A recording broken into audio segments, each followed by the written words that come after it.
¿Podría un Dexter Morgan de la vida real salirse con la suya después de sus asesinatos? ¿O lo descubrirían rápidamente?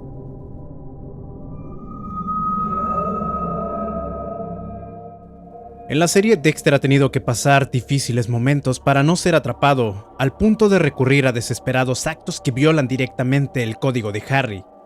El hecho es que, al ser una serie de ficción, la narrativa muchas veces se tiene que forzar demasiado para mantener la atención del espectador, y por eso se crean bastantes inconsistencias.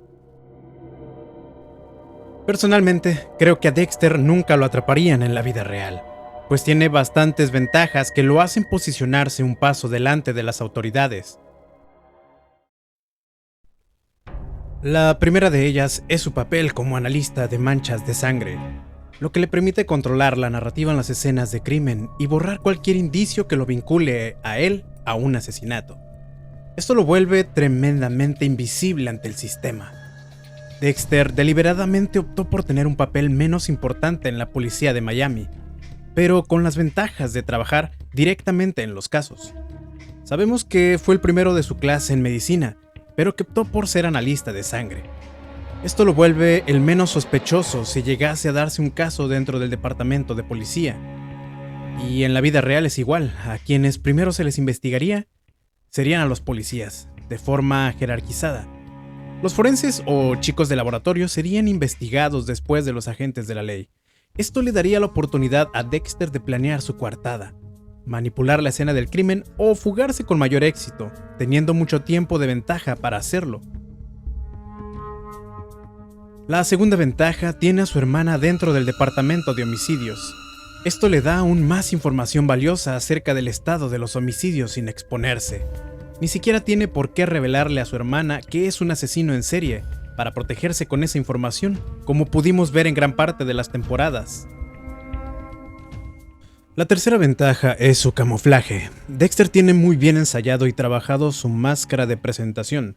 Es un tipo agradable, que trae donas todas las mañanas, que te saluda cuando te ve, que es tranquilo, que tiene una novia que posteriormente se convertiría en su esposa y también tendría hijos.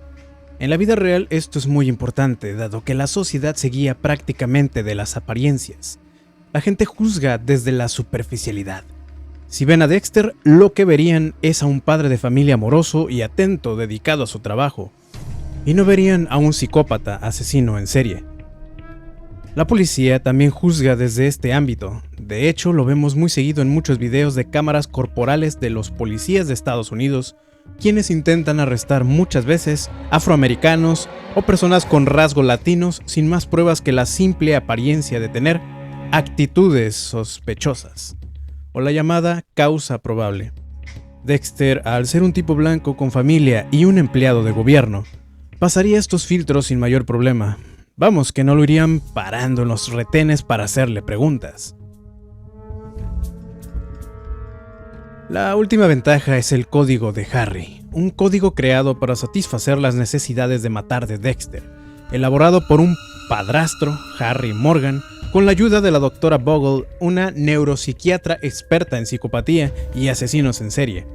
Este código está elaborado de tal forma que indirectamente protege la psique del usuario al mismo tiempo que lo protege de la fuerza policial por los principios que conlleva.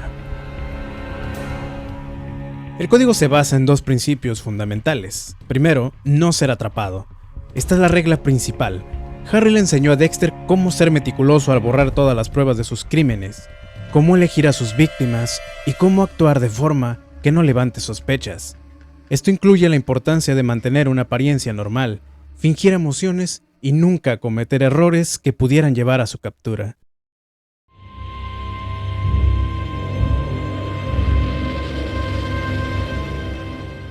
El siguiente punto es solo matar a culpables. Dexter solo puede matar a personas que son asesinos y que tienen pruebas definitivas de haber cometido un crimen que los liberó de la justicia. La víctima debe merecerlo. Esta regla evita que Dexter mate a personas inocentes y sirve como una justificación moral para sus acciones. En la inmensa mayoría de casos, Dexter no deja evidencias de ADN al efectuar sus asesinatos. Esto porque en la gran mayoría de sus ejecuciones utiliza la cámara de exterminio o la sala para matar. Usa envoltura de plástico para resguardar cualquier indicio de ADN que pueda vincularlo al crimen. Evita ser visto, escuchado o ubicado en las desapariciones de las víctimas. Esto lo aplica en los diversos momentos previos al asesinato de sus víctimas mientras acecha, captura, somete, mata y se deshace de los cuerpos. De hecho, en un momento cancela un asesinato precisamente porque fue visto, no él, sino el que fue su aprendiz Miguel Prado, quien comete dos errores. El primero, vestirse como una bomber, llamando toda la atención al verse como un estereotipo de persona encubierta. Y la segunda, ser saludado por un ciudadano brindando la hora y el lugar en el que podrían ubicarlo e interrogarlo.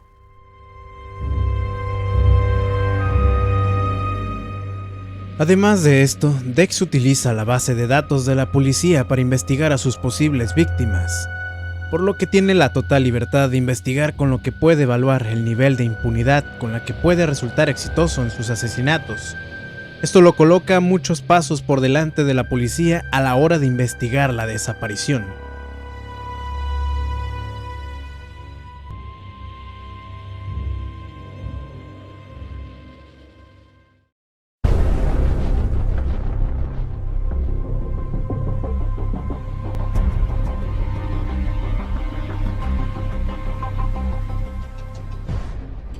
El modus operandi de Dexter es metódico y consiste en lo siguiente. Dex busca a su blanco la mayor parte de las ocasiones mientras está en el departamento de policía de Miami, ya sea porque se entera de algún caso o porque deliberadamente busca asesinos en la base de datos. Él confirma que merecen morir mediante la acechanza con tiempo de anticipación. Los sigue, reúne pruebas de ADN buscando armas homicidas o modus operandi de los asesinos entrando a sus casas o lugares de trabajo. En ocasiones varía su investigación, puesto que en algunas ocasiones opta por reunirse con los asesinos para confirmar su información mediante las interacciones que sostiene con ellos. Si durante este punto la policía tiene sospecha de la víctima, Dex generalmente sabotea la investigación, plantando evidencia o manipulando los análisis de sangre.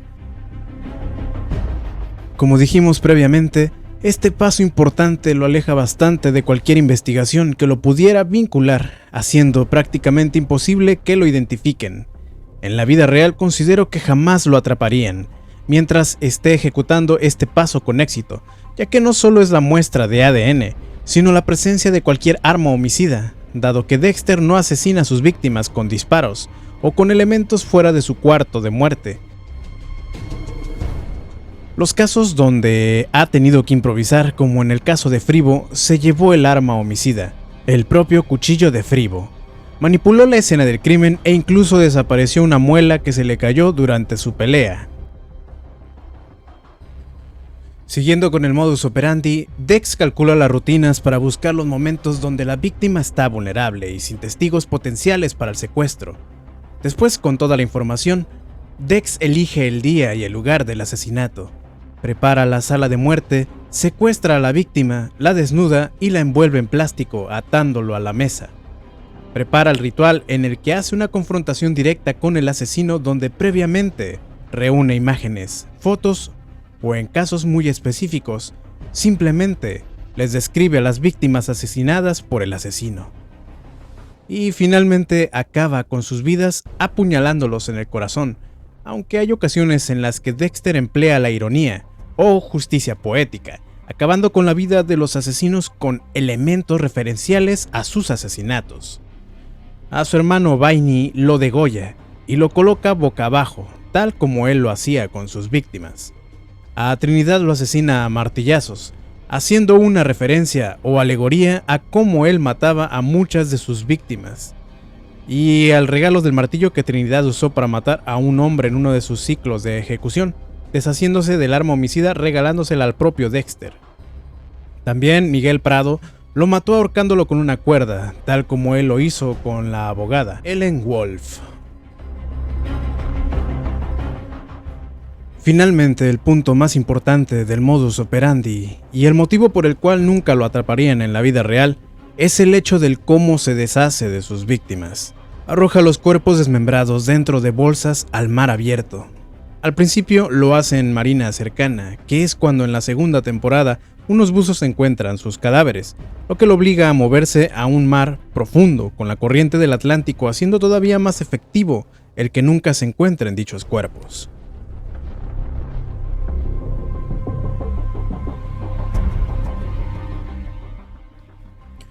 Este punto es crucial porque se necesita un cuerpo para que haya una investigación de homicidio. Mientras el cuerpo no aparezca, no hay motivo para que sospechen de Dexter. Esto en la vida real es lo más importante.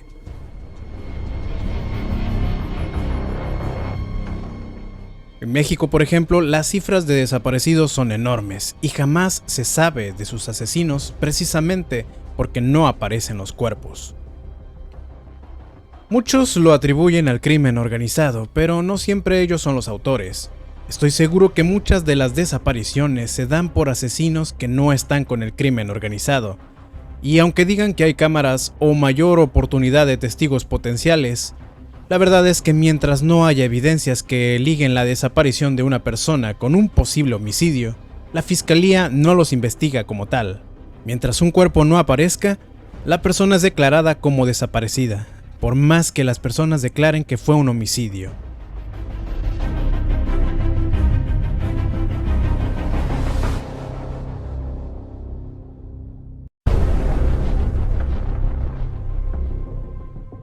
Al no haber cuerpos, como dijimos, ni siquiera habría investigación, por lo que Dex pudiera trabajar indefinidamente sin ser atrapado.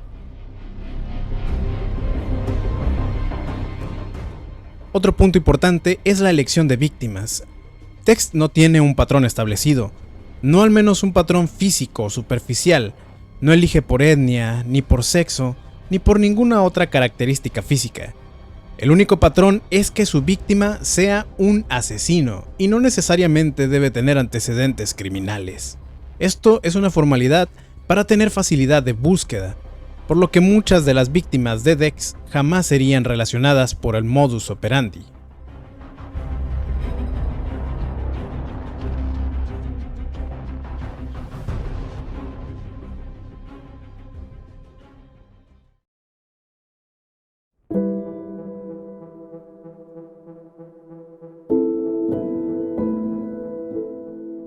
Supongamos que por alguna razón la policía encuentra los cuerpos en el mar, tal como pasó en la temporada número 2. Les costaría muchísimo tiempo ligar el patrón de elección de la víctima, probablemente muchísimos años, ya que no es algo que pueda ver a primera vista, es algo con lo que tienen que pensar.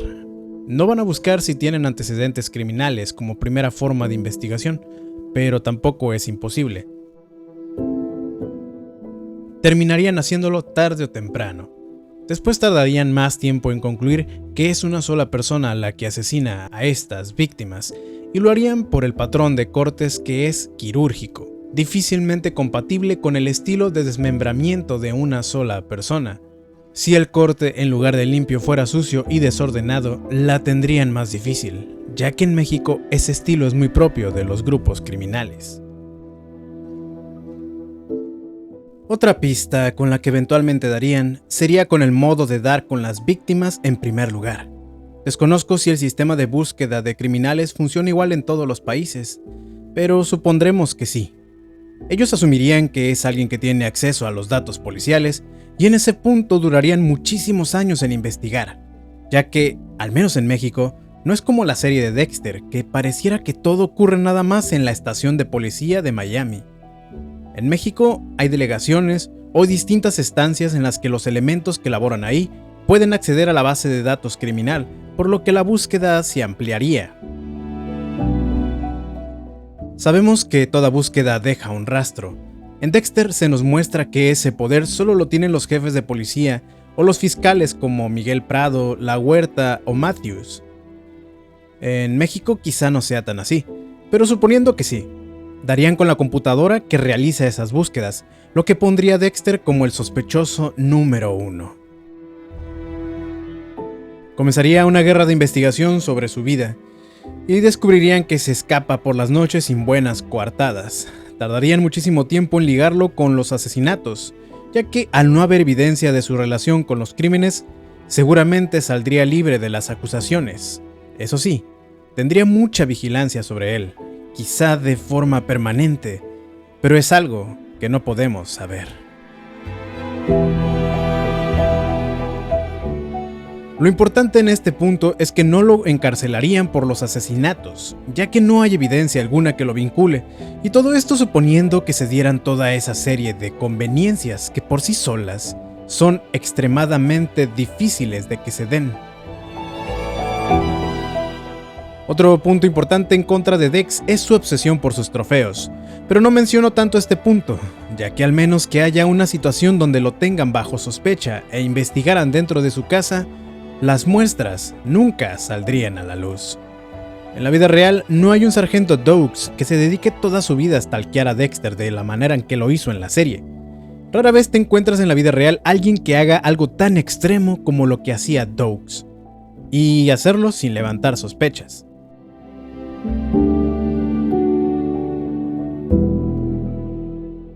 El sargento Doakes perseguía a Dexter y nadie en la estación lo sabía hasta que lo menciona Dexter, pero esto en la vida real sería extremadamente llamativo, ya que no es como en las series de televisión donde hay conveniencias argumentales o narrativas. Doakes se estacionaba o iba a comer o a beber algo a unos cuantos metros de Dexter, y lo primero que hace una persona racional cuando entra en un lugar es observar quién está adentro. A veces ni siquiera es por inteligencia, sino por curiosidad.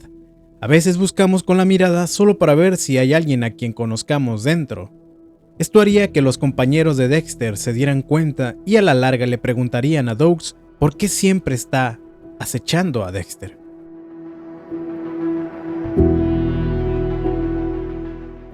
Además, la intuición de Doakes sobre Dexter no es algo habitual en la vida real. Es un elemento extremadamente raro. Las personas no suelen tener un sexto sentido. Dexter ni siquiera estaría en el ojo de nadie, sería visto como un tipo agradable. No hay nada en su forma de vida que siquiera levante alguna sospecha de que esconde algo. En ese punto, Dexter estaría extremadamente cómodo, ya que la única manera en que puedan ver que oculta algo es cuestionando qué hace todas las noches o seguirlo, cosa que en la vida real prácticamente nadie hace ni haría, exceptuando, como siempre, las excepciones. Hay varias puntualizaciones que puede ser muy relevante para atrapar a Dexter, pero es bajo el supuesto de que se encontrarán los cuerpos bajo el mar, ya que se vigilaría con cuidado cada movimiento marítimo, dando eventualmente con su bote, similar a como sucedió en la serie. También están las cámaras de vigilancia que hay en muchas de las calles de la ciudad en los que podrían relacionar a Dexter, pero aquí hay dos cosas a tomar en cuenta. La primera es que no hay necesidad de señalar a Dexter como autor de una desaparición. Simplemente sería interrogado si se lo ubicara en alguna investigación que casualmente diera con él.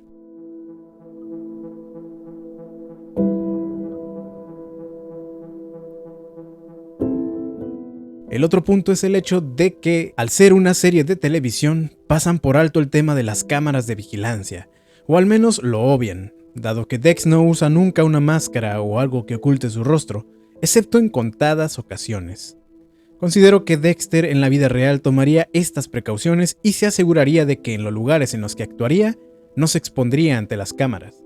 Tomemos en cuenta que solo se revisarían las cámaras en la desaparición de la víctima, no en días previos, por lo que la conexión de Dex con el lugar de la desaparición no sería tan obvio.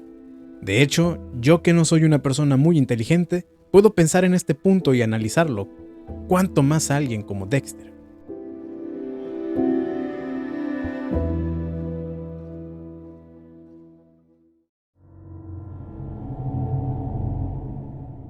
Se puede comparar a Dexter con el asesino del Zodíaco. Él no fue capturado a pesar de su innegable narcisismo, porque para empezar, fue su misma necesidad de fama y el hecho de que él enviara cartas a los medios de comunicación lo que dejó las pistas que se usaron para tratar de rastrearlo. En vida jamás fue atrapado este sujeto. Es hasta años recientes que con las pistas han tenido varios sospechosos, pero hasta el día de hoy, todavía no hay una conclusión más allá de toda duda. A diferencia del Zodíaco, la estrategia de Dexter es la de ser un fantasma. No hay cartas, no hay llamadas telefónicas, no hay exigencias. Su modus operandi es la de un depredador que borra sus huellas por completo. Él no busca notoriedad, busca la anonimidad absoluta. Esta falta de ego lo hace mucho más difícil de atrapar que un asesino narcisista. Eso sí, hablamos de un ego que quiera la atención del ojo público, porque como hemos visto, Dexter sí que tiene ego, pero no en estos casos.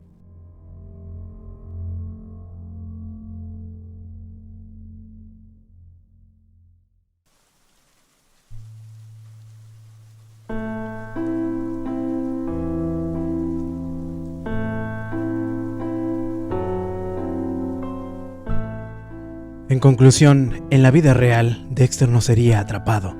De una u otra forma estaría por delante de la policía. Muchos de los asesinos no fueron atrapados hasta que ellos cometieron errores estúpidos. Por ejemplo, Dennis Rader, el infame asesino BTK, en el que está inspirado el personaje de Trinidad. BTK jamás hubiese sido atrapado si no fuera por su afán de notoriedad propia de su psicopatía narcisista. La mayoría de situaciones en las que Dexter es a punto de ser descubierto son debido a una serie de conveniencias argumentales que rara vez se ocurren en la vida real. Por ello considero que es extremadamente difícil que a alguien como él se le pueda salir una situación fuera de sus manos. Muchos asesinos psicópatas y no psicópatas buscan notoriedad o crédito por sus asesinatos. Esto los lleva a cometer errores, algo que Dexter no necesita, y por ello, creo que si él no quiere, jamás lo atraparían. A pesar de que encontraran los cuerpos para establecer la conexión, pasarían muchos años, tal como sucedió con el Zodíaco, a quien después de 60 años todavía no logran establecer su identidad más allá de toda duda, como hemos mencionado. Y en dado caso de que hubiesen sospechas o investigaciones en torno a Dexter, este tendría muchísimo tiempo para eludir las investigaciones, manipularlas o simplemente huir del país.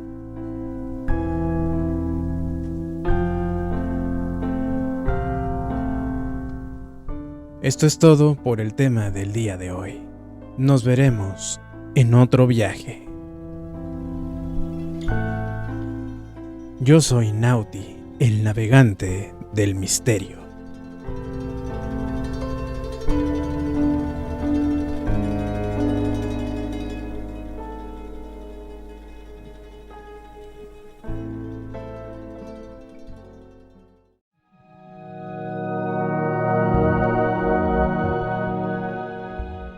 La noche ha caído, y con ella las sombras se alargan. Pero no te dejes engañar. La oscuridad es un velo que cubre la verdad. No te sientas seguro, no te sientas solo, porque en la oscuridad hay ojos que te observan. Hay presencias que te esperan. Así que asegúrate de que la luz de la luna no se apague en tu ventana. Asegúrate de que el silencio no sea roto por una presencia inesperada. Porque en la oscuridad no estás solo. El miedo es tu compañero y no te dejará hasta que amanezca.